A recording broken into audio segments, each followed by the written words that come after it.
Hello welcome back. टी&डी के अंदर आज मैं देखने वाला हूँ इंडक्टेंस का कैलकुलेशन। ओके, ट्रांसमिशन लाइन के अंदर इंडक्टेंस कैलकुलेशन कैसे होता है, रेजिस्टेंस कैलकुलेशन कैसे होता है, हमने ऑलरेडी डिस्कस कर रखा है। ओके, सो इस लेक्चर में देखने वाला हूँ कि इंडक्टेंस का कैलकुलेशन किस तरीके से किया जाता है। आइए सर, आइए मैं यहाँ पे दिखाऊं कि इंडक्टेंस का कैलकुलेशन किस तरीके से किया जाता है। सो ट्रांसमिशन लाइन के पैरामीटर में अब हमारा दूसरा टॉपिक यहाँ पे है सर, दूसरा टॉपिक है वो है सर इंडक्टेंस कैलकुलेशन। अब इंडक्टेंस की कैलकुलेशन भी सिंगल वायर के लिए करेंगे, 2 वायर के लिए करेंगे और 3 वायर के लिए भी करेंगे। ओके, सो 3 फेज सिस्टम के लिए भी, और 3 वायर में भी हम दो डिफरेंट करेंगे। एक हमारा होगा सर इक्वल डिस्टेंस के लिए और एक होता है अनइक्वल डिस्टेंस के लिए, जैसे एक लाइन 2 3 अनइक्वल डिस्टेंस के लिए। ओके, सो चलिए स्टार्ट करता हूं मैं यहाँ पे inductance calculation for a single wire system. Okay, मैंने ऑलरेडी आप लोगों के लिए लिख रखा था कि टाइम की सेविंग होगी हमारी। ओके, नाउ सर एक सिंगल कंडक्टर हमने लिया है और इस कंडक्टर से current suppose that I flow कर रहा है। ओके, ये कंडक्टर है हमारा और इसका रेडियस की अगर बात करूं तो ये इसका क्या होगा सर, ये रेडियस इसका आर होगा। ये क्या होगा, इसका रेडियस आर होगा और ये इसका पॉइंट ए होगा। ये इसका पॉइंट क्या है सर, ए। सो इस ए से इस पॉइंट तक की दूरी को क्या बोलते हैं, डी बोलते हैं। इस ए से इस पॉइंट तक की दूरी को क्या बोलते हैं सर, डी। अब मुझे ये देखना है कि इस ए पॉइंट तक टोटल इंडक्टेंस क्या होगा। We have to find out total inductance. We have to find out total inductance at point A। यानी इस कंडक्टर से A डिस्टेंस पर, इस कंडक्टर से A डिस्टेंस पर टोटल इंडक्टेंस का वैल्यू क्या होगा, जबकि करंट इसके अंदर जा रहा है I और इसका रेडियस जो है वो है इस कंडक्टर का R। इसका रेडियस क्या है sir, R। Okay, now sir for single phase आपको पता है मैंने आपको स्किन इफेक्ट कराया था। स्किन इफेक्ट के अंदर आपने क्या देखा सर, स्किन इफेक्ट के अंदर आपने देखा कि एक कंडक्टर अगर है और इसमें करंट आई फ्लो कर रहा है, इसमें करंट आई फ्लो कर रहा है तो इसका खुद का इनसाइड फ्लक्स का लीकेज होता है। फ्लक्स का लीकेज इनसाइड भी होता है और आउटर साइड से भी होता है, बाहर साइड से भी। सो अंदर वाले में क्या होता है, डबल लीकेज होता है, एक बाहरी आवरण का एक अंदर वाले का, और बाहर में तो सिर्फ बाहरी रह जाता है। सो इसीलिए क्या इंडक्टेंस का वैल्यू अंदर का ज्यादा होता है, सो रिएक्टेंस का वैल्यू ज्यादा होता है। सो अंदर का जो है इफेक्टिव रेजिस्टेंस ज्यादा होता है। इसीलिए ऐसी कंडीशन में क्या होता है, अंदर में करंट कम से कम जा पाता है। क्या करता है सर, कम से कम जा पाता है, बाहरी आवरण से ज्यादा करंट फ्लो करता है। ये हमने ऑलरेडी डिस्कस किया था। सर यहाँ पे बात हो रही है अब वही कि लिंकेज फ्लक्स के बारे में। तो इस पॉइंट पे लिंकेज फ्लक्स की बात करूं तो यहाँ पे फ्लक्स चलेगा। ओके, फ्लक्स चलेगा, एक पॉइंट आएगा कि यहाँ भी लीकेज होगा। यहाँ पे मैं चाहता हूं कि कोई भी एक पॉइंट पे टोटल इंडक्टेंस सिंगल वायर के केस में क्या होगा। ओके, नाउ सर यहाँ पे मैं कह रहा हूं लीकेज इनसाइड टोटल। यहाँ पे डेल्टा किससे इंडिकेट कर रहा है, फ्लक्स लिंकेज। डेल्टा किससे इंडिकेट कर रहा हूं, फ्लक्स। एक बार इनसाइड देखूंगा, एक बार इनसाइड और एक बार देखूंगा आउटसाइड। ओके, एक बार देखूंगा इनसाइड और एक बार देखूंगा outside. So flux linkage inside the conductor क्या होता है, mu not into mu R into I बटा 8 पाई। एक इनसाइड के लिए क्या होता है, एक कंडक्टर के इनसाइड के लिए क्या होता है सर, इनसाइड के लिए होता है अंदर में जो फ्लक्स टोटल लिंकेज होता है उसके लिए जो आपका होता है टोटल इनसाइड फ्लक्स लिंकेज, वो क्या होता है sir, mu not into mu R into I बटा 8 पाई। जहां पे mu not into mu R क्या होता है सर, रिलेटिव परमिएबिलिटी, और म्यू नॉट क्या होता है, परमिएबिलिटी। ओके, लेकिन इसकी कांस्टेंट वैल्यू होते हैं। नाउ यहां पे अगर मैं डिस्कस करूं सर आउटसाइड के लिए म्यू आर का मान, जो फ्लक्स लिंकेज है उसके लिए आउटसाइड की अगर बात कर दी जाए तो आपको क्या होगा, mu not into mu R into I बटा 2 पाई। लेकिन एल लगते हैं यहाँ पे लॉग डी बटा आर। डी क्या है सर, इस यहां से इस कंडक्टर के सेंटर से इस पॉइंट तक की दूरी को मैं डी बोलता हूं और आर इस रेडियस का, कंडक्टर का रेडियस है। आर क्या है सर, रेडियस ऑफ कंडक्टर। तो आप लोग जरूर इसको पॉइंट में नोट डाउन करेंगे कि सर आर क्या है, रेडियस ऑफ कंडक्टर को बोल रहा हूं स्मॉल आर। एंड सर अगर आपसे बोलेगा डी, यहां पे D distance between point A and centre of conductor and centre of conductor, conductor के सेंटर के बीच। ओके नाउ आइए सर, ये आपका दूसरा कंडीशन हो गया, ये पहला। सो अगर मैं बोलूं कि टोटल फ्लक्स लिंकेज कितना है, टोटल फ्लक्स लिंकेज कितना है, सो हमारा क्या हो जाएगा यहाँ पे सर, देखिए टोटल फ्लक्स लिंकेज की अगर चर्चा की जाए, टोटल फ्लक्स लिंकेज की चर्चा की जाए तो फाई इनसाइड बटा फाई आउटसाइड। एक कंडक्टर के लिए टोटल अगर लिंकेज फ्लक्स की बात करूं सर तो फाई इनसाइड बटा फाई आउटर साइड।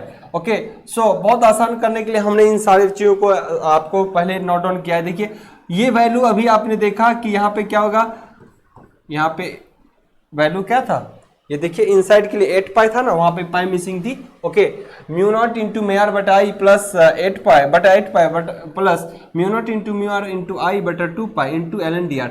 ना इसमें कुछ टर्म कॉमन आ रहे हैं सर, जो कॉमन आ रहे हैं उसको आपने बाहर ले लेना है। जो टर्मोलॉजी कॉमन आ रहे हैं, ये टर्मोलॉजी कॉमन आ रहे हैं सर, यहाँ से आई इंक्लूडिंग कॉमन आ रहा है, और सर 2 पाई इससे कॉमन आ जाएगा। ओके इससे भी क्या आ जाएगा, 2 पाई कॉमन निकल जाएगा। सो इसको हमने कर लिया, क्या बचा 1/4 plus L N D by R. अब सर सेम टर्म को हमने यहाँ लिख दिया है, सेम टर्म को यहाँ से लिखा है, और 1/4 को लिख सकता हूँ क्या, देखिए L N E to the power 1/4, क्योंकि एल एन लॉग का वैल्यू फिर क्या हो जाता है 1, सो वैल्यू क्या हो जाता है 1/4।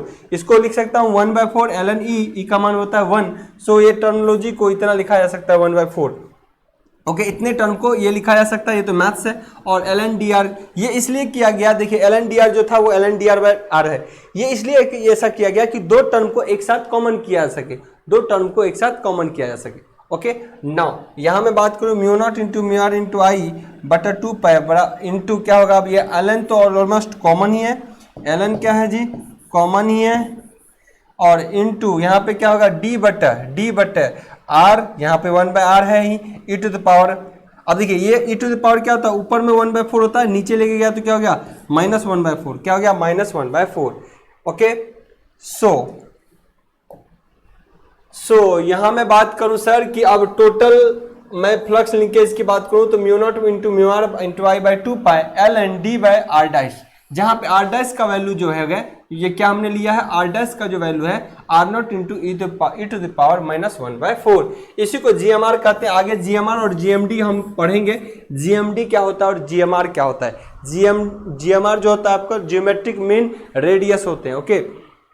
ओके नाउ हमने एक शॉर्ट में ले लिया क्या कि आर डैश का वैल्यू हालांकि था नीचे क्या E to the power R into E to the power -1/4, उसको शॉर्ट में हमने आर डैश ले लिया। ये आपको हमेशा ध्यान रखना है, ऐसा नहीं कि आर का वैल्यू सिर्फ रख लेना, आर के जगह पे आर डैश का वैल्यू कभी न्यूमेरिकल भी पुट करना है तो sir R into E to the power -1/4 आपको पुटअप करना है। ओके सो ये टर्मोलॉजी सर कहाँ से आए हैं, हमारे यहाँ से टर्मोलॉजी उठ के आए हैं।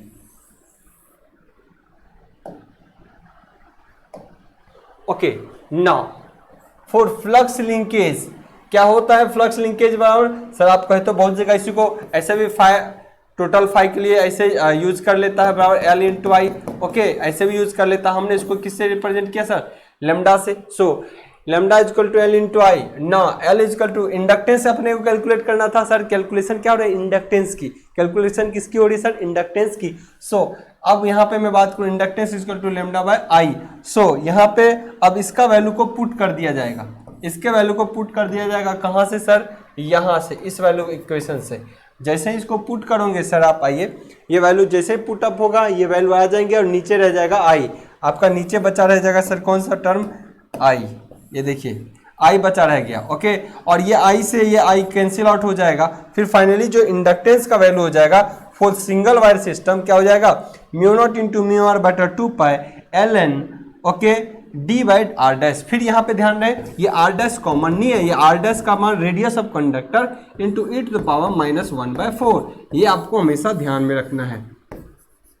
ऐसे नहीं कि फॉर्मूला में क्वेश्चन में डायरेक्ट यहाँ आर का वैल्यू डाल देंगे, नहीं R dash it is a different value, ये जीएमआर के टर्म में आते हैं जिसको हम आगे डिस्कस करने वाले हैं। ओके यहाँ तो फोर एस मैं यहाँ पे बोल सकता हूँ, कई बार ये भी ध्यान रखना सर, एक चीज और बता दूं, चूंकि म्यू आर बाई 2 पाई ये एक कांस्टेंट वैल्यू होते हैं, क्या होते हैं सर, कांस्टेंट। सो इसको म्यू आर इंटू इसके टर्म में आके इसका कांस्टेंट वैल्यू भी कई बार लिख सकता है। सो कैसे लिख सकता है सर, इसको देखिए, ये देखिए यहाँ पे म्यू आर बटा 2 पाई का वैल्यू होता है 2 cross 10 to power -7। So now from equation second, जो आपका सेकेंड इक्वेशन आया है ये वाला, इसमें अगर पुट कर दिया जाए तो इसी एल इक्विवेलेंट जो अगर आपने निकाला है टोटल इंडक्टेंस जब निकालते हो तो 2 cross 10 to power -7 mu R into L N D by R dash, L N D by R dash.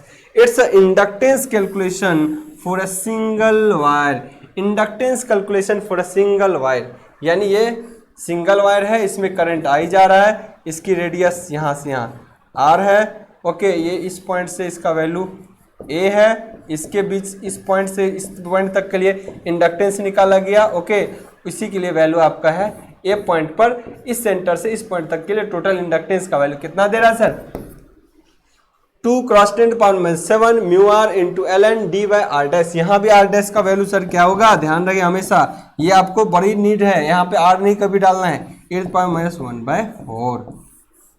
So this is for single conductor, क्या है sir, for single wire system, ये भी ध्यान रहे, आपके एग्जाम में single wire, double wire, triple wire, तीनों wire के लिए पूछे जाते। सो हमने यहाँ पे एक वायर का कैलकुलेशन किया। आइए, आई होप आप लोग स्क्रीनशॉट लेते जाएंगे, इसका स्क्रीनशॉट बेशक इसका लेते जाएंगे, ओके। मैं यहाँ से पीछे आता हूँ और स्क्रीनशॉट आप लोग बारीकी से लेंगे इसका। पहला स्क्रीनशॉट आई होप आप लोग लेंगे, इसका स्क्रीनशॉट लेंगे, आप पॉज करके इसको लिखने की कोशिश करेंगे।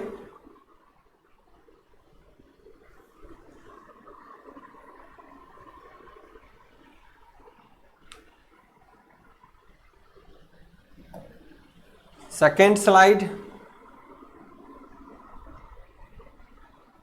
पॉज करेंगे या स्क्रीनशॉट लेंगे। थर्ड स्लाइड पॉज करके आप लोग क्या करेंगे, स्क्रीनशॉट लेंगे या नोट डाउन करेंगे। Next slide for total flux linkage, okay, ऐसा भी कर सकते हो आप लोग। सर नेक्स्ट स्लाइड, यहाँ भी पॉज करके आप लोग लिख सकते हो। सो सिंगल कंडक्टर के लिए हमने यहाँ तक देखा, सर सिंगल कंडक्टर के लिए हमने यहाँ तक देखा,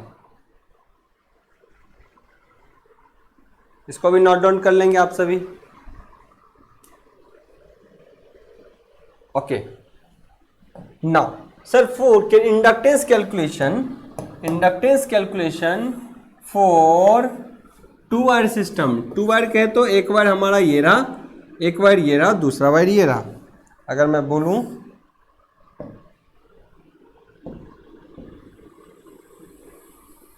एक वायर ये रहा, दूसरा वायर ये रहा, 2 wire system, okay, 2 wire system की बात हो रही है। सो कंडक्टर 1 एंड कंडक्टर 2, यहाँ पे करंट आई जा रहा है, ओके, एक जगह करंट क्या जा रहा है सर आपका, आई जा रहा है, और यहाँ भी करंट आई जा रहा है। सो इस कंडक्टर के कारण इस पे इंडक्टेंस इफेक्ट, इस कंडक्टर के कारण इस पे इंडक्टर का इफेक्ट, ओके। सो यहाँ पे R1 होगा, इसका रेडियस R2, मैंने माना कि मान लो इसका रेडियस क्या रहा होगा R1, जितना भी कंडक्टर की थिकनेस होगी, और इसका R2, ओके। नाउ दोनों के बीच डिस्टेंस क्या है सर, D, ओके। अब यहाँ पे कैलकुलेट करता हूँ, L1 के लिए बात करूँ सर, तो L1 के लिए बात करूँ, इंडक्टेंस 1 के लिए बात करूँ अगर, तो क्या होगा, mu not into mu R into I, उसमें जितना करंट जा रहा है by 2 pi into L N, चूंकि फाइनल वैल्यू फॉर्मूला तो हमारा ये हुआ ना सिंगल कंडक्टर के लिए। सर सिंगल कंडक्टर के लिए हमारा फाइनल फॉर्मूला ये हो गया, सिंगल कंडक्टर के लिए इंडक्टेंस का वैल्यू हो गया 2 cross 10 to power -7 mu not into L N D by R dash, okay. या फिर इसी को अगर दूसरे तरीके से बोलूँ, तो क्या हुआ, mu not into mu R बटा 2 pi L N D by R, यही तो फॉर्मूला है हमारा, जिसमें इसका वैल्यू रख दिया गया कितना सर, म्यू नॉट बटा 2 पाई का वैल्यू रख दिया 2 क्रॉस 10 टू पावर -7, क्योंकि ये कांस्टेंट टर्म है, ओके। ना अब इसी फॉर्मूला को हमने यूज किया है L1 के लिए। एक कंडक्टर पे अगर मैं टोटल इंडक्टेंस बोलूं, mu not into mu R into I बटा 2 pi L N D by R1 dash, D by R one dash, इसके कारण इस पॉइंट के पास जो भी इंडक्टेंस रहा होगा। नाउ इसका L2, इसके लिए L2 की बात करूं, इसके कारण इस पॉइंट पे कितना होगा, इसके कारण इस पॉइंट पे कितना इंडक्टेंस होगा। अगर इस पॉइंट की चर्चा करूं तो मैं बोलूंगा mu not into mu R into I बटा 2 pi L N D by R two dash, क्योंकि इस कंडक्टर की चर्चा हो रही है। ओके, अब टोटल इंडक्टेंस की अगर बात की जाए सर, टोटल इंडक्टेंस की बात करें तो इंडक्टेंस जुड़ जाएगा L1 plus L2। Total inductance अगर मैं बोलूं यहाँ पे कितना है तो L1 प्लस L2 होगा। अगर इसको आप लोग यहाँ पे एक बार स्क्रीनशॉट ले लेंगे, एक बार इसको स्क्रीनशॉट लेंगे आप लोग,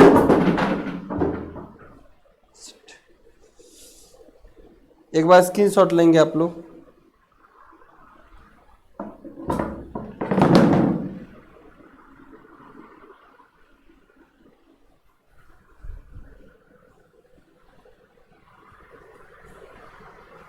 ओके,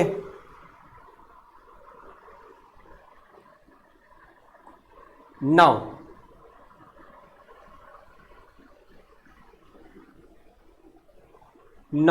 सर अब मैं बात करूं टोटल इंडक्टेंस के लिए तो वैल्यू को ऐड करना पड़ेगा। क्या करना पड़ेगा अब सर, वैल्यू को ऐड करना पड़ेगा। इन दोनों वैल्यू को जोड़िए, जिसमें क्या होगा, कॉमन आएगा mu not into mu R into I not, ये आई इंटू ये कॉमन आएगा, 2 पाई भी कॉमन आएगा। अब हो जाएगा क्या sir, L N into D common आएगा तो ये क्या हो जाएगा, दोनों में जब होगा तो गुना हो जाएंगे, ये क्या मल्टीप्लीकेशन में आ जाएगा जब कॉमन में आएगा तो D by R one dash और यहाँ पे D by R two dash. इसको जब आप करोगे तो क्या हो जाएगा सर, ये इसका स्क्वायर हो जाएगा, डी का स्क्वायर बटा दिस वैल्यू। सो यहाँ पे क्या लूंगा, यहाँ पे देखिए स्क्वायर 2 निकल जाएगा। अगर किसी को कंफ्यूजन है मैं सॉल्व कर देता हूँ, एक बार देखिएगा।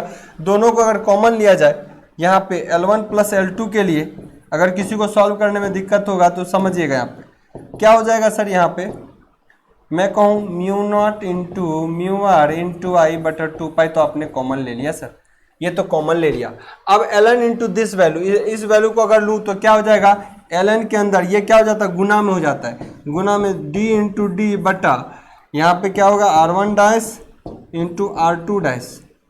ओके, अगर यहाँ इसको और एलिब्रेट करूँ सर तो mu not into mu R बटा 2 पाई इंटू यहाँ पे आई रह जाएगा और ln, अब यहाँ पे d का स्क्वायर है और इसको भी स्क्वायर निकालने के लिए टोटल क्या कर सकता हूँ सर, ln इंटू डी का स्क्वायर बटा यहाँ under root R1 dash into R2 dash कर सकता हूँ क्या, इसका square R1 dash into R2 dash का स्क्वायर, ये कट जाएगा तो फिर वही वैल्यू रह जाएगा, क्योंकि 2 यहाँ से निकालना है। सो इससे 2 निकल के क्या आता है, ln के पास आ जाता है। सो मैं इसी को और एलिब्रेट करूँ, तो mu not into mu R बटा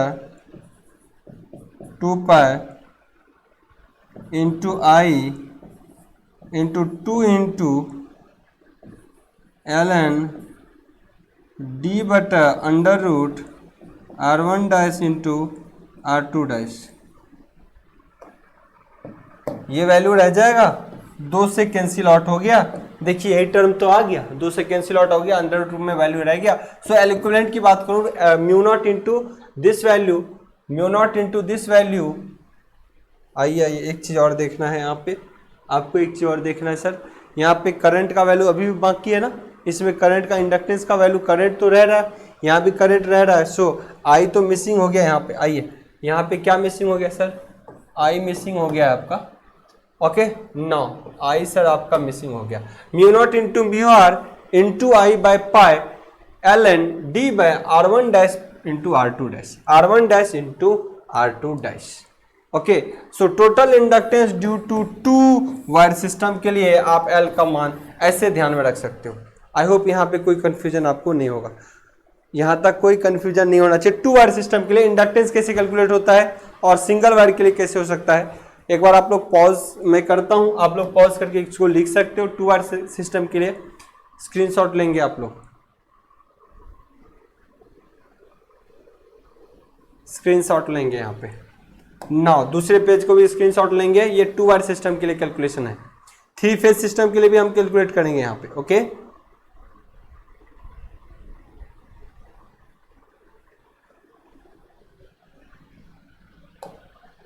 ना सर, 3 वायर सिस्टम के लिए 2 तरीके कंडीशन अपनाने होंगे। 3 वायर सिस्टम जब होगा तो 3 वायर ट्रांसमिशन लाइन में आप देखोगे सर, तो 2 तरीके के कंडीशन होते हैं। एक तो कंडक्टर इस तरीके से जा रहा होता है, एक कंडक्टर इस तरीके से जा रहा होता है। ओके, आई होप इसको अच्छे से समझना आपको। तो यहाँ पे देखिए ऐसे कंडक्टर जा रहा होगा, ऐसे जाता है ना, ये स्ट्रेट लाइन में। सो यहाँ की दूरी, यहाँ की दूरी और यहाँ की दूरी सब क्या होती है, इक्वल्स होती है, इक्वल होती है। एक तरीका ये है कंडक्टर का। दूसरा है सर, ऐसा कंडक्टर जा रहा होगा, ओके, यहाँ। तो इसके अंदर क्या होगा सर, इसके अंदर क्या होगा और इसके अंदर क्या होगा, ये तो इक्वल है, ये सर इक्वल है, लेकिन इन दोनों के बीच इक्वल नहीं है। ये इन दोनों के बीच अगर ये r है, ये r है, तो यहाँ पे क्या है 2r है। सो अब इस पॉइंट इसके बीच सही है दूरी, इसके बीच सही है, लेकिन थर्ड वन और लास्ट वन की बात करूँ तो डिस्टेंस चेंज हो जाता है। सो 3 फेज सिस्टम के लिए, 3 वायर के लिए मैं जो 2 तरीके से होते हैं, यहाँ एक होता है इक्वल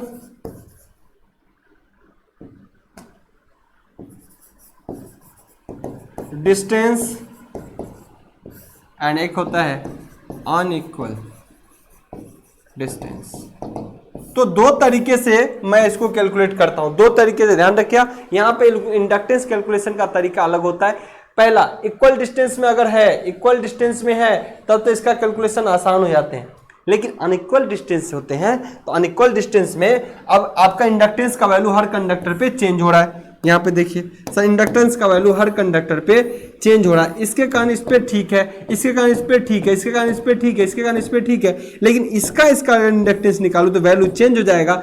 इसी चीज को बदलने के लिए, इसी चीज में हर जगह इक्वल इंडक्टेंस रखने के लिए कंडक्टर को ट्रांसपोजिशन करते हैं। क्या करते हैं, ट्रांसपोजिशन। अभी आगे मैं इसको समझाऊंगा। यहाँ पर तीनों कंडक्टर अगर देखूं यहाँ पे, तो तीनों कंडक्टर इस तरीके से होंगे। सो ये अनइक्वल डिस्टेंस हो गया, ये इक्वल डिस्टेंस हो गया। यहाँ पे एक ट्रांसपोजिशन वर्ड आता है जो इस तरीके से किए जाते हैं कंडक्टर को।